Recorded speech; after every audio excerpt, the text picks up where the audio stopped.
Donc, je suis Julien Brodier, je suis directeur technique et cofondateur de Thallium, qui est une société de services qui est basée à Strasbourg et Paris, qui fournit des services de consulting, d'expertise sur les technos middleware, alors notamment d'Oracle. On est partenaire de longue date d'Oracle, et depuis 2015, blockchain, beaucoup de projets autour de la blockchain.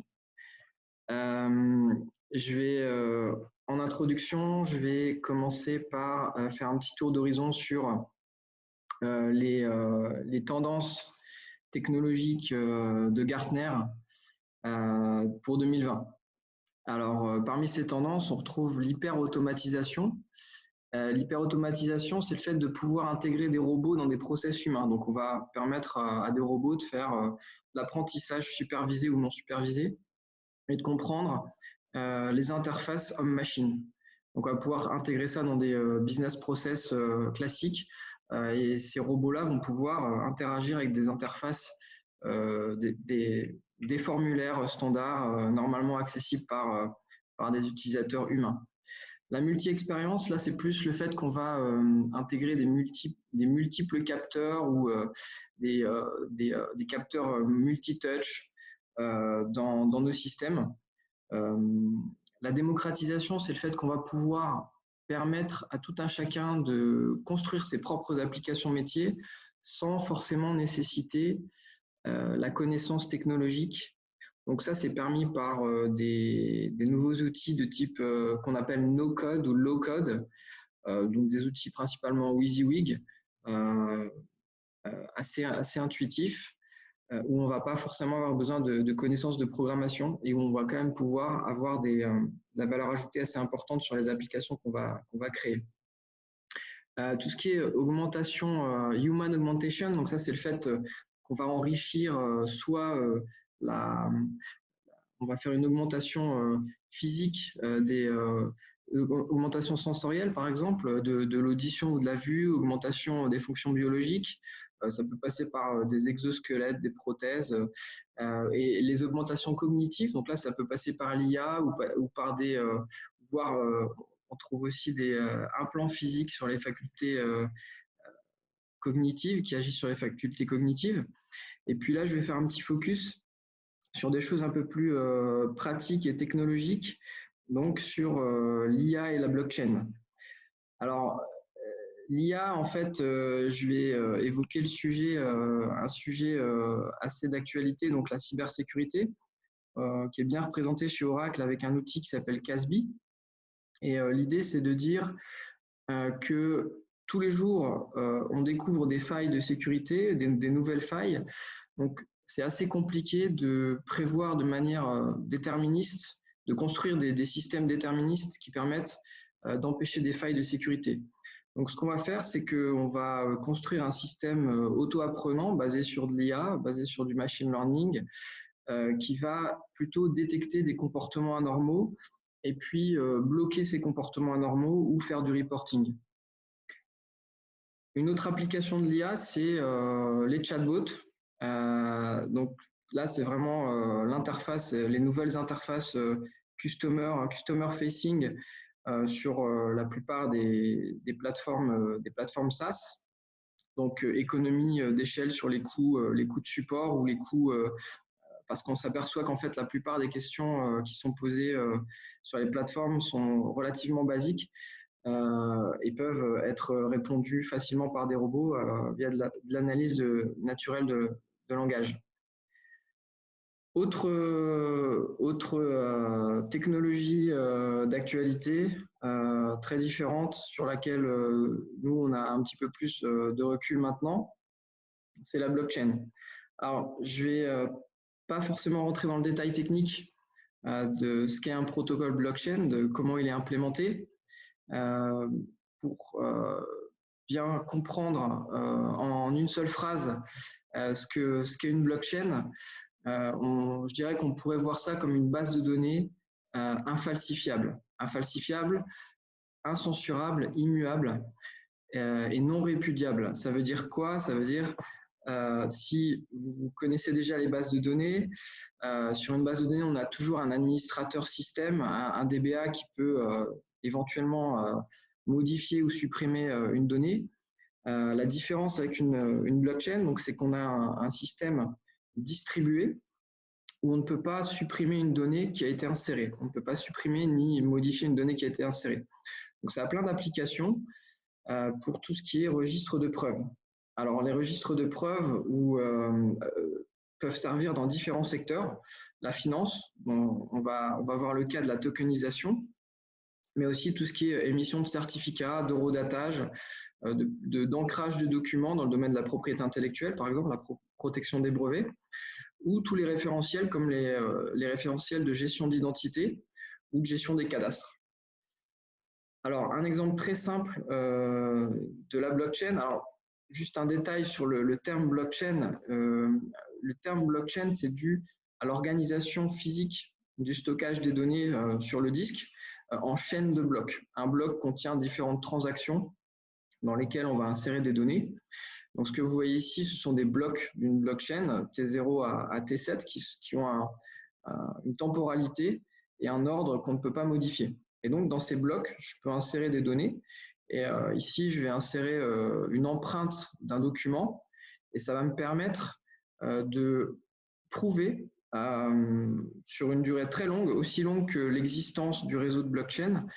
Donc, ça va me permettre de prouver l'existence d'un document à une date donnée. Étant donné qu'on conserve la temporalité des données, on va pouvoir prouver qu'on a eu en possession en main donc ce document à cette date donnée. Et on va signer une transaction pour insérer ce document dans la blockchain. Donc l'ancrage, c'est vraiment un cas très basique et très répandu sur les systèmes blockchain. Un autre cas où la blockchain a une valeur ajoutée assez importante, c'est le cas de l'énergie et plus particulièrement de l'autoconsommation collective qui est permise depuis 2017 en France. On a le droit de revendre l'énergie qu'on produit, par exemple, avec son panneau photovoltaïque. On a le droit de la revendre à ses voisins plutôt qu'à EDF, par exemple. Et donc, il faut pouvoir notariser toutes ces transactions dans un registre partagé, immuable, non répudiable. Donc, la blockchain, c'est le parfait système pour faire ça de manière décentralisée. Ce que vous avez ici, ce sont des passerelles qui sont connectées au compteur électrique qui vont collecter les index de consommation et de production des particuliers et qui vont les envoyer sur des nœuds d'une blockchain dans un cloud, par exemple. Et donc, ces nœuds, cette blockchain va maintenir les consommations et productions de chacun et va permettre de répartir, dans le cadre de l'autoconsommation collective, de répartir la surproduction de certains aux autres personnes. Un autre cas d'usage très, on va dire, très développé, qui se développe énormément en ce moment, c'est ce qu'on appelle la tokenisation.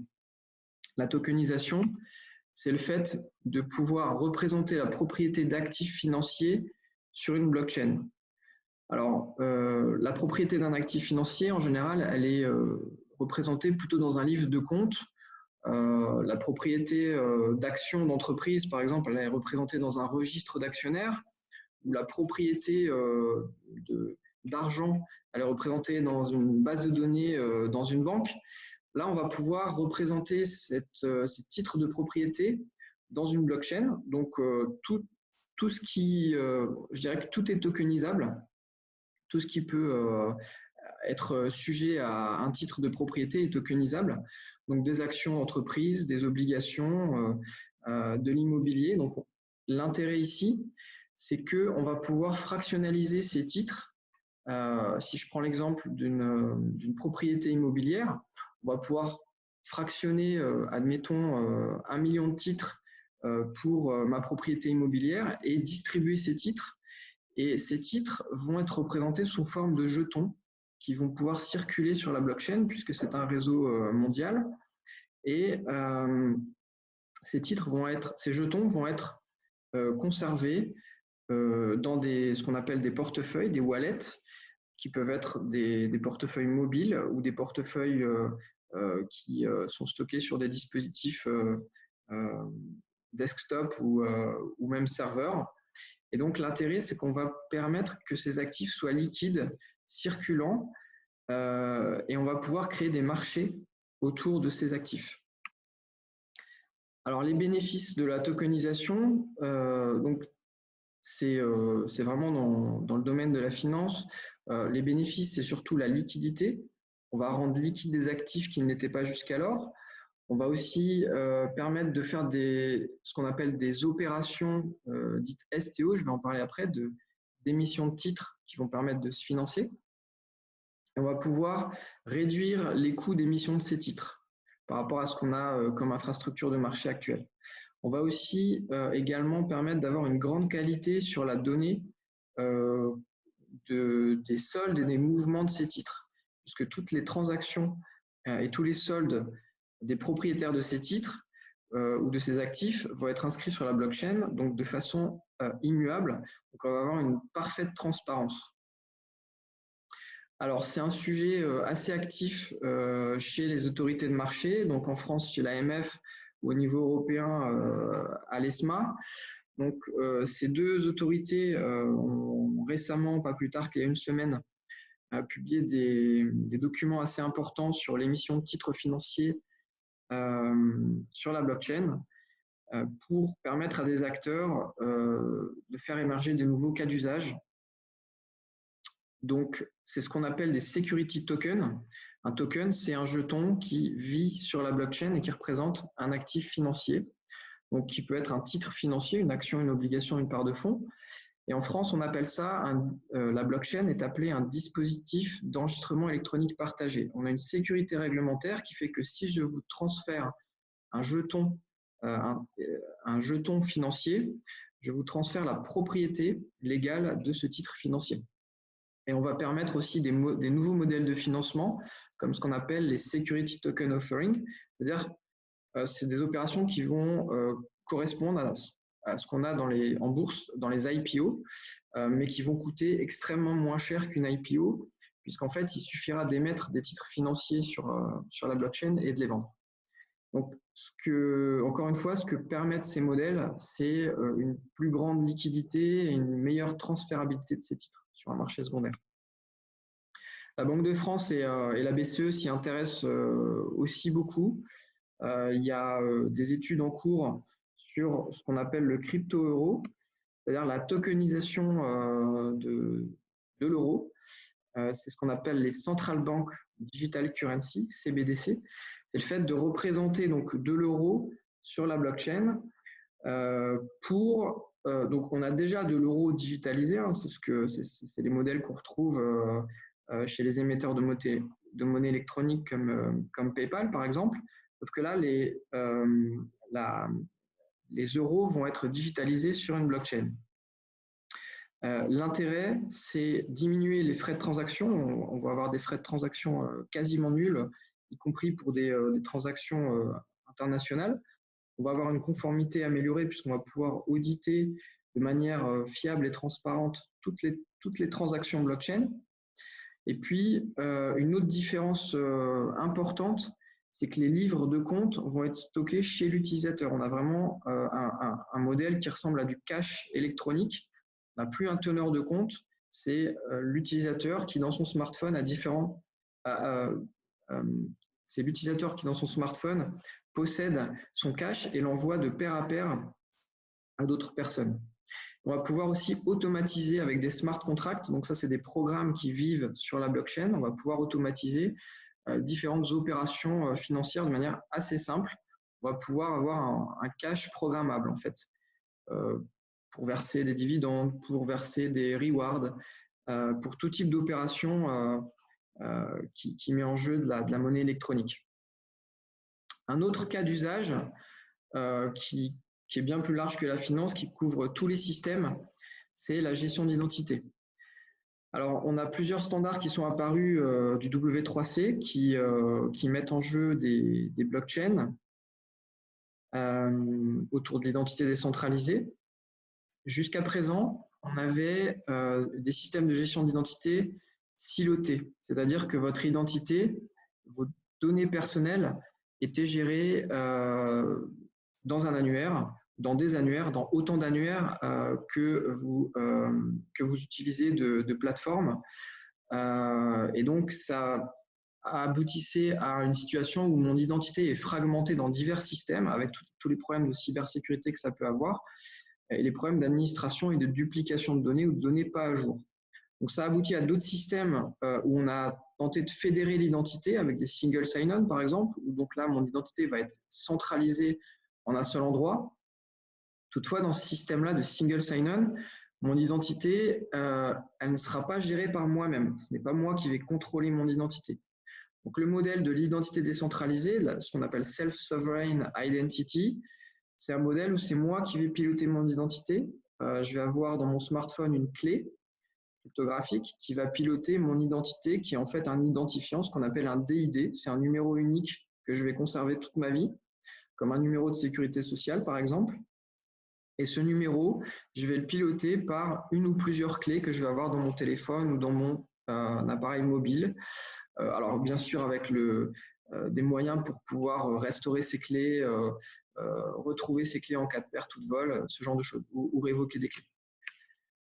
Alors, le rapport avec la blockchain, c'est qu'en fait, tout ce qu'on va avoir dans la blockchain, c'est le lien en fait entre mon numéro, mon DID, mon numéro unique, et la clé publique qui pilote là où les clés publiques qui pilotent mon DID. On n'a aucune donnée, on n'a jamais aucune donnée personnelle sur la blockchain à cause du RGPD qui nécessite le droit à l'oubli.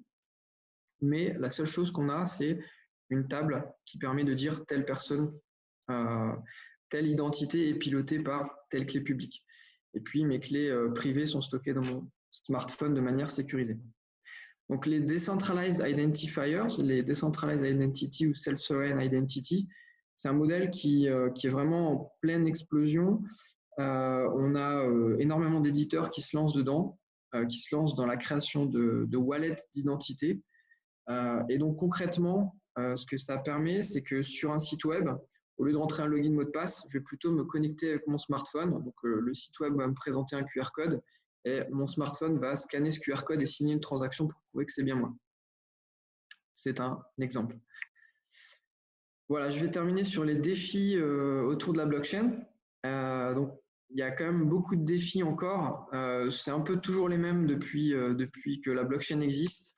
Les principaux sont la scalabilité et la sécurité. La première blockchain, c'était Bitcoin, qui supporte seulement quelques transactions par seconde. Là, on est à des milliers de transactions par seconde, mais on a encore des améliorations à faire. Et le deuxième enjeu principal, c'est la cybersécurité, la conservation des clés, puisque en fait, les clés, c'est elles qui vont être le garant, en fait, qui vont piloter soit mon identité, soit mes actifs financiers, ou tout ce que je vais stocker sur la blockchain. C'est très important, c'est fondamental que les clés cryptographiques asymétriques soient stockées de manière très fiable. Donc pour ça, il y a différents dispositifs, soit des dispositifs hardware, des HSM, des Hardware Security Modules. Donc ça, il y a différents constructeurs qui en produisent.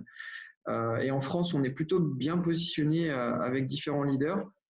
Et il y a également des solutions software basées sur de la cryptographie et des systèmes distribués du multi-party computation, par exemple.